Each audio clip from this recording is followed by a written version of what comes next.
But if you allow them to do more of the passing of the instruments, the reaching for the burrs and things like that, they're less apt to be in your headspace, and you're less apt to have your arm reaching towards something that you need. Like, let them do what they were trained to do.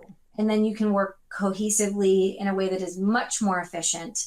And then you can kind of stay where you need to be. I'm not saying statically. We want to have micro shifting. We want to have movements from clock position and whatnot. But definitely allow those assistants to take the burden of reaching away from you.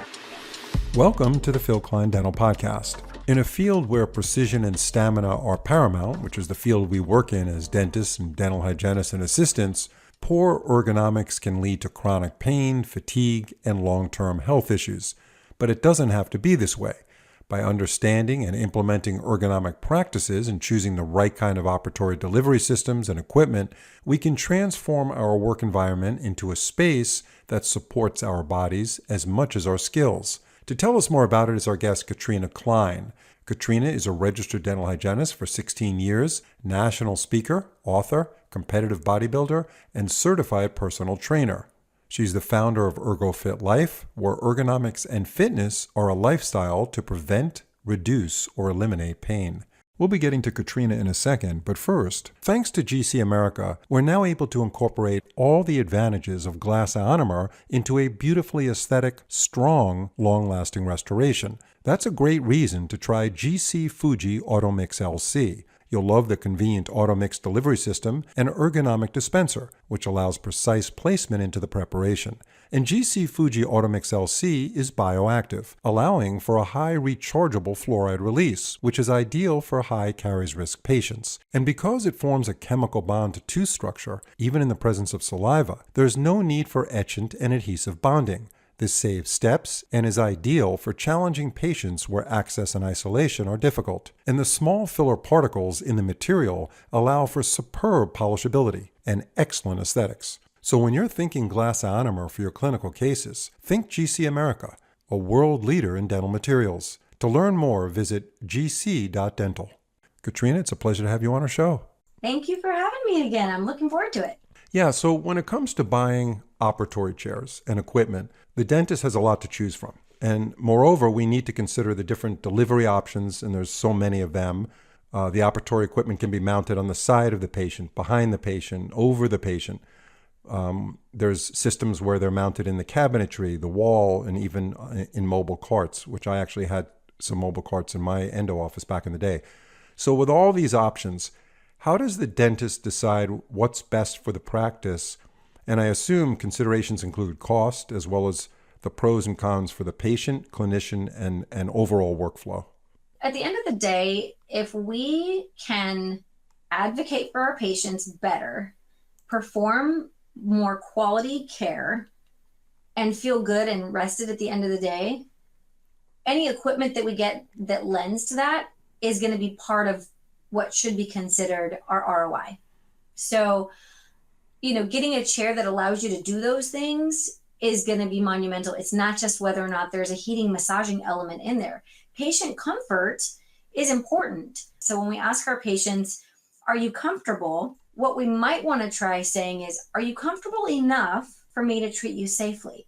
Because ultimately, this is a healthcare facility. And so we need a chair that allows us to do our job safely, meaning so that we're not hurting ourselves and we're not putting extra trauma on them, making them uncomfortable for the sake of a massager in their chair back. So the things we want to consider are, do we have the ability to get in close to the midline, to get to 12 o'clock? When we're setting up our operatories, is there a cabinet behind us where we can't get in there? Does the patient chair move? Does the patient chair go high enough so I can stand? Does the chair swivel? Is it a thick-backed chair, or is it a very wide, lazy boy shoulder width, 6 foot span wide shoulder? There's a lot of different factors that go into it. And ultimately the goal is so that we can get our job done without having to lean, having to hunch over, crane our necks one way, and be able to get from one clock position to the next easily. With these different options, and again, of course, cost is a factor because not every delivery system is the same price because some are more expensive to install and so forth. So does the dentist go to a showroom and sit in these things and say, I really like this better? I guess they talk to their colleagues, or do they reach out to an expert like you who knows so much about ergonomics and all the things that you know about regarding making sure that the clinician is positioned properly so they extend their career? What's the best way to pull the trigger and say, okay, this is what I want? Because if you just listen to the salesman, they're going to tell you what they want you to buy. So Yes. yeah, so there's a lot of factors, including the space in the operatory, how the cabinets are mounted, the lighting, where the windows are. But overall, what would you suggest a dentist that could choose anything? How would they make that best decision?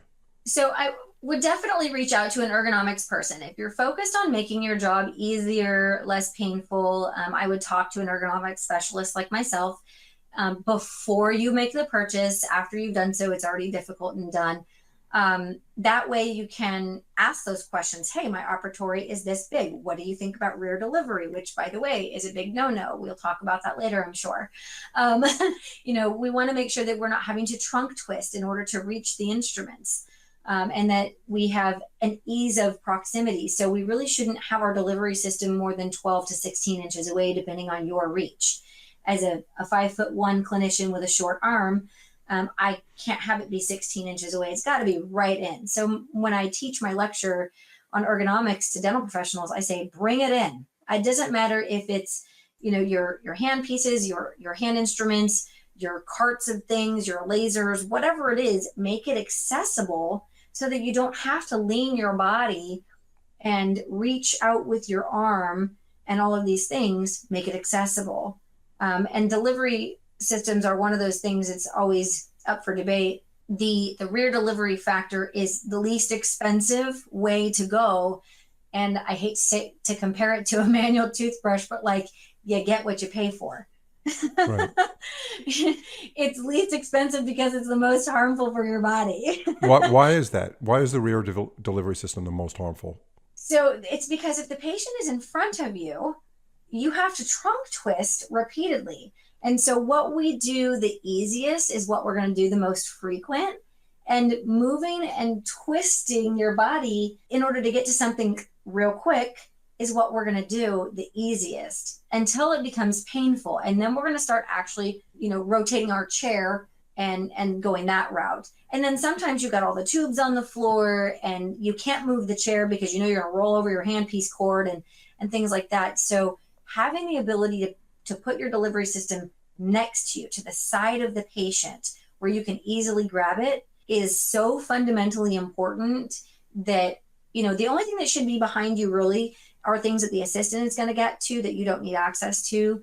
I'm a really, really big fan of the mounted monitor keyboard systems that are swivelable. I don't even think that's a real word. You can move it to the right, to the left. You can move it out towards you. You can push it back up against the wall when the patient's not there. Having a screen or a monitor in front of you, not just to show pretty videos to the patient, but also so that you can see that x-ray right in front of you with a glance up from the oral cavity. Huge. Just a little game saver so that you don't have to twist your body back and look at that monitor behind you to see, oh, the assistant just messaged me. The hygienist needs a check. What tooth am I working on? Are they allergic to septo? All the things that we go back and we relook at the chart for are suddenly eliminated. They're right in front of you. So we've talked about the 12 o'clock position. How important is the 12 o'clock position for the operator in relation to the patient laying in the chair? It's important because if you can get to 12 o'clock, that's the place where you are either forced to use indirect vision on a maxillary tooth, for example. You can't do it any other way unless you're completely going upside down and you know what you're doing. Or you can use direct vision.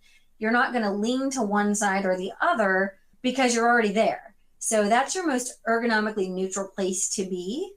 And when that patient is in supine, you need 24 inches of space between the patient head and whatever cabinet or wall or whatever it is behind you in order to move easily in that 12 o'clock space. If you got to go over to 11 o'clock or 1 o'clock, you can do that without having to worry and hesitate. Am I going to run over something? Is there a cabinet next to me? I can't tell you how many times I've seen a dentist at more of like a 10 o'clock position with their chair completely wedged up against the cabinet because they can't get in. How important is it for the assistant to be positioned properly in relation to the operator, which is we'll call the dentist. Let's say the dentist is 12 o'clock. It's got to be very important for the assistant to be positioned properly as well. So how does that relationship work? And what do you say to those dentists that are reaching for things even though they have an assistant and they're not really delegating properly to having that assistant do more handing off to the dentist? That is a comfortability thing. When a dentist doesn't have an assistant that they're completely comfortable with yet, to know what they need without verbalizing it. My encouragement is always, dentists, you do really, really cool things. We love it. We want to see what you're doing. As an assistant, they want to know what you're doing. They want to have their head all in your space so they can observe it. But if you allow them to do more of the passing of the instruments, the reaching for the burrs and things like that, they're less apt to be in your headspace, and you're less apt to have your arm reaching towards something that you need. Like, let them do what they were trained to do. And then you can work cohesively in a way that is much more efficient. And then you can kind of stay where you need to be. I'm not saying statically. We want to have micro shifting. We want to have movements from clock position and whatnot. But definitely allow those assistants to take the burden of reaching away from you. So let's pivot a moment, Katrina, to handpieces. The workhorse tool of every dental practice is the dental handpiece. And for generations, the air-driven handpiece has been the leader in this, the most popular choice, in large part due to the fact that air-driven has been around a lot longer than electric handpieces. And for me personally, I preferred an air-driven throughout my career as an endodontist. And I think today there are a myriad of reasons why dentists continue to stick with their air-driven handpiece. Some of these may be misconceptions or myths, but nonetheless, it's always a challenge for dental companies and people like you to get dentists to change their behavior. But considering how electric handpieces have advanced over the past few years, do you think a dentist should consider transitioning to electric handpieces over air-driven, or just use a hybrid method where they're using some air-driven and some electric? And why do you feel that way? So I hear you, and I hear this every time I do an assessment with someone who is holding on to their air-driven handpiece. And I'm going to say I think a hybrid is great. I think it's whatever you are comfortable with.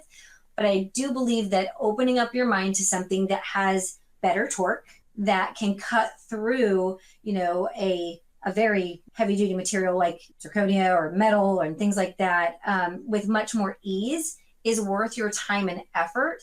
Maybe being selective about the things that you use your electric or your air driven on. And I think the more open-minded you are to learning to use that tool for what it's best at is going to be good for you. I understand there's a control issue as well. Most people that use air driven handpieces will say, I feel like I have more control. And that's because you haven't gotten comfortable with the electric yet. So just like anything else, hygienists way back when weren't comfortable with their mechanized scalers either, so they needed to get comfortable with it, and now everybody uses them like it's a normal staple. So being open-minded to something that is going to perhaps make some procedures less fatiguing for you is good. And then keep your air-driven polisher for things that, your air-driven handpiece for things that you can do real quick, and you like to have that finesse. You like to have that control, your composites and things like that. So the additional torque, that certainly is a huge advantage, right? Because especially like you mentioned, zirconia is something you hope you don't have to go through too often, but the more zirconia that's being used, the more we're going to have to drill it out and manipulate it. So electric's great for that. But in the past, and not too long ago, these electric handpieces were big and heavy and much more unwieldy than an air-driven handpiece. So there's an ergonomic deficiency there from the standpoint of weight and size, and also access to small areas in the back of the mouth, because if it's bigger and the head is bigger, it's harder to get to the distal of number 15. Now, that's improved dramatically, right? I mean, yes, yeah. So tell us about what advancements have recently been made in the area of electric handpieces and why we're now getting to the point where we should seriously look at this as an option for dentists to use as a handpiece on a regular basis ergonomically. Katrina will be right back with us to answer that question. But first, are you looking for an air-driven handpiece that rivals the power and torque of electric? Well, I have good news. It's finally here. It's called the T-Max Z, and it's from NSK, a company we all know and trust as a world leader in dental handpieces. In addition to being lightweight and ergonomic, this revolutionary air-driven handpiece delivers unprecedented 44 watts of power, allowing it to cut through tough zirconia smoothly and quickly. In fact, the T-Max Z reduces overall cutting time by 30%. That means less chair time, reducing the burden on you and your patient. Take a test drive of the T-Max Z air-driven handpiece from NSK. For a free 10-day trial, go to nskdental.com and find your local rep to inquire. Experience the power and excitement of the T-Max Z series. Yeah, they're definitely much lighter and smaller now. I know in my practice we have both of them, and I only know that it's an electric handpiece because of the design on the side of the handpiece itself. I can feel the weight a little bit differently, and so I can tell when I'm paying attention to it that there is some weight, and that weight does make a difference. If we're talking about old school electric polishers versus now, it's night and day. It really is. There's such a close match as far as weight and size. You really can't tell a lot with it. I mean, there is a difference, but it's not so vast anymore.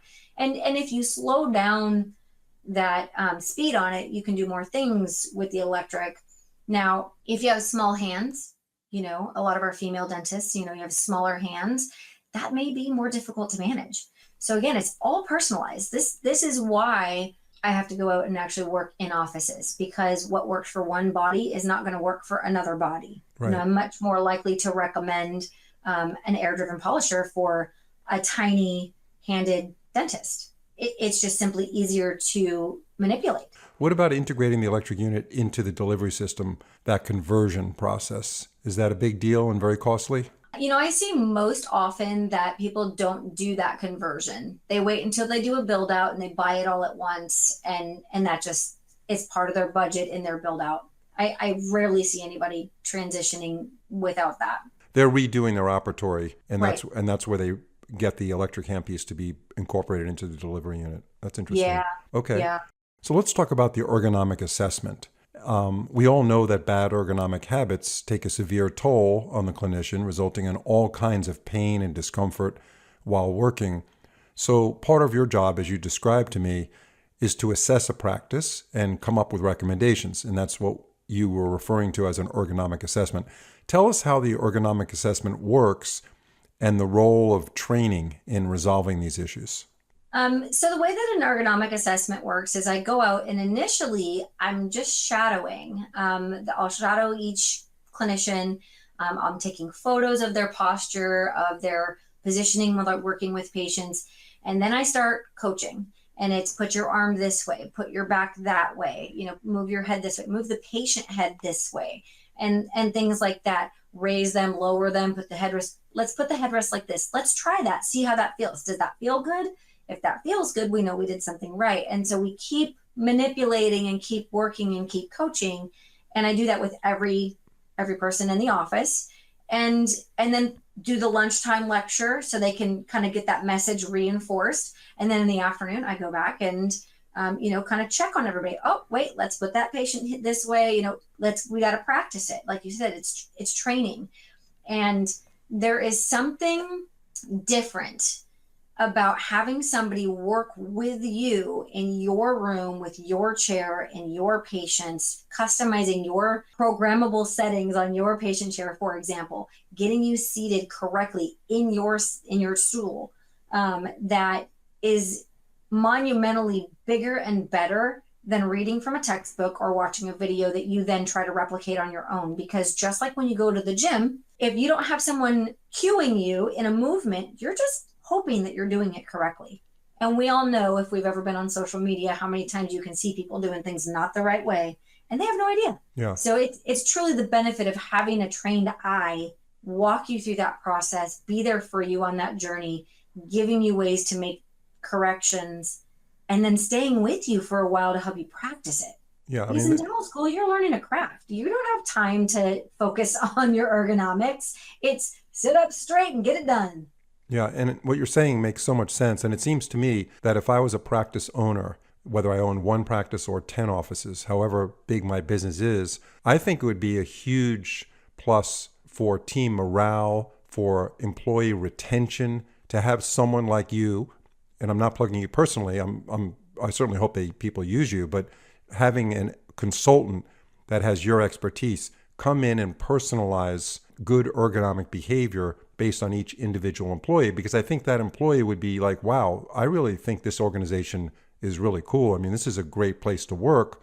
Of course, it's in the interest of the practice owner to make sure their employees are healthy so they can produce. But at the same time, just look at what could happen if you don't do anything like that, and these individuals start to develop discomfort and pain, and they're miserable. You know, you work under a miserable environment, which could all be prevented, but it does have to be prevented in more of a personalized manner. And I was going to hit on that, but you described that very well. Well, and you think about it too. Thank you.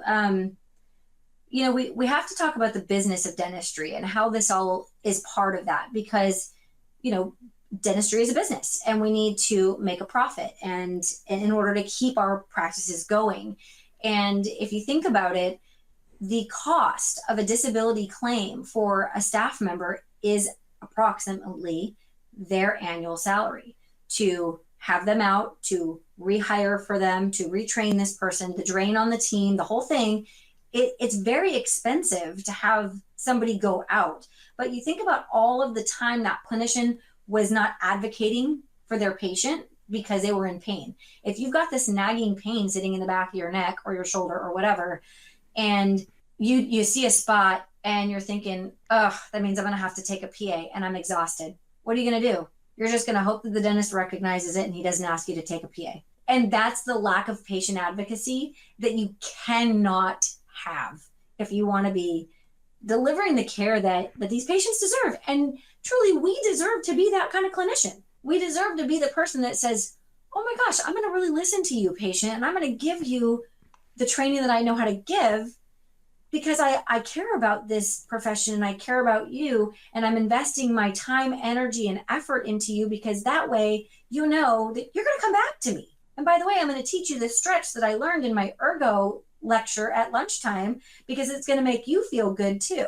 And that those relationships, dentistry is a people business. It's a relationship business. And if we ignore that, we're in trouble. Yeah, no, it's all good points.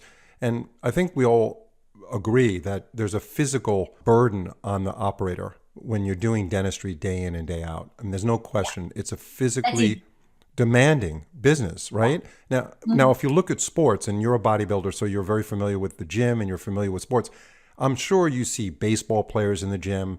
I'm sure you see high school football players in the gym, maybe off season where they're not working out with their team. They're doing it at the Gold's Gym or wherever you work out, because training is so integral now in all sports. And when I went to high school, I played in the tennis team. I played in the tennis team in college. We did some training. We both basically ran laps around the track. That was our training. It was more cardio. We didn't really have a lot of gym training, weight training. But dentistry, as I mentioned, is very physically demanding. It's not a sport, but at the same time, it requires us to prepare our musculoskeletal system for the demands of dentistry. And that's what people like you do. And I think that's not only not taught in dental school, it's probably not even thought about by many dentists until later in their career as they age. But right. In your opinion, isn't it valuable to start this process like right out of the gate when you're a young, enthusiastic dentist before these things start to develop into problems? Absolutely. Muscle is now being considered the longevity organ of the body. We know that people who have more muscle, they battle cancer better, they live longer, they have more quality of life longer, they have less health. I mean, we could go on and talk about the benefits of muscle mass.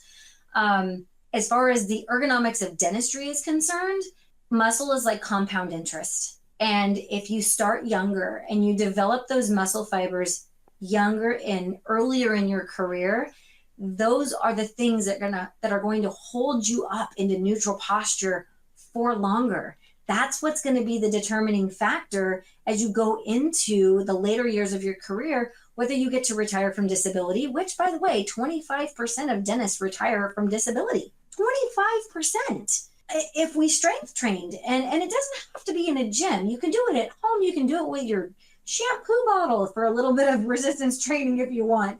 Whatever it is, you can do calisthenics, getting some sort of physical exercise in there so you can develop the posture muscles required to hold your body up is better than anything that you can do otherwise. The equipment, yes, you need the equipment, you need to stretch, you need to do all the things, but you gotta have the muscular integrity to hold yourself up. We'll be getting right back to our episode in a second, but first, if you're looking to simplify posterior restorations with a single shade solution, check out Admira Fusion Extra. This omnichromatic nano-hybrid covers all 16 Vita Classical shades with a single shade. It achieves this without compromising strength, handling, or radiopacity, providing fast, strong, and aesthetic posterior fillings. Join thousands of dentists who trust Voco for proven performance, superior aesthetics, and lasting results. Explore Voco's full range of composite materials and request a sample at voco.dental. Yeah, for sure. That's interesting because I recently watched something on Netflix, I think it was called Blue Zone, and it talked about populations that lived for long periods of time. I mean, they lived, a lot of them over 100. And one of the factors common across all these different locations were older people that were squatting a lot and that would end up bending down, whether it was gardening or cooking or whatever they did, working in the field to get food. They were bending their knees and they were standing up multiple times in an hour. Down, up, and they were basically doing squats, and they didn't look at it that way. And they built up the strength well into their 90s, late 90s, to carry their body around and function normally. And a lot of people that are overweight and don't exercise in this country, we have a lot of people like that, unfortunately. As they get older, they fall because they just don't have the ability to get out of a chair. But dentistry, as I mentioned, what you're saying, Katrina, is so appropriate to preventing injury and having a long, healthy, enjoyable career. I know for me, it was L4, lumbar 4 or 5, I don't remember. But I had a herniated disc doing endo because I was leaning over the patient. And a lot of that is because, more than likely you were sitting on a flat pan seat instead of a saddle stool, which we now know saddle stools are absolutely the way to go. And because we perch on the end of that saddle seat, on that flat pan seat, we lean forward. There's just no other way for our body to biomechanically do that movement. And that's one reason I constantly recommend saddle seats. We got to get our lumbar spine and our hip complex to be in neutral as much as we can. We talk about things like muscle mass and longevity and posture and all these things, and our whole well-being, our health. I mean, talk about diabetes, insulin resistance, massive problem right now. Where insulin receptors are held? In your muscle tissue. Well, if we don't have any muscle, we don't have any insulin receptors. I mean, we could go so far into it, but longevity, be it in a dental office as a clinician or just as a human trying to enjoy your period of time, this short period of time that we get to be on this planet, do we want to enjoy it or do we want to just suffer through it? Right. No, absolutely. So what's the best way to reach you, Katrina, so that our audience could get information? I know you're very open to providing information and help, and you do stuff online. And I know you can't visit every office in the world. You're just one person. You probably need to clone yourself. But before you get to that stage, how do people reach out to you to get some advice?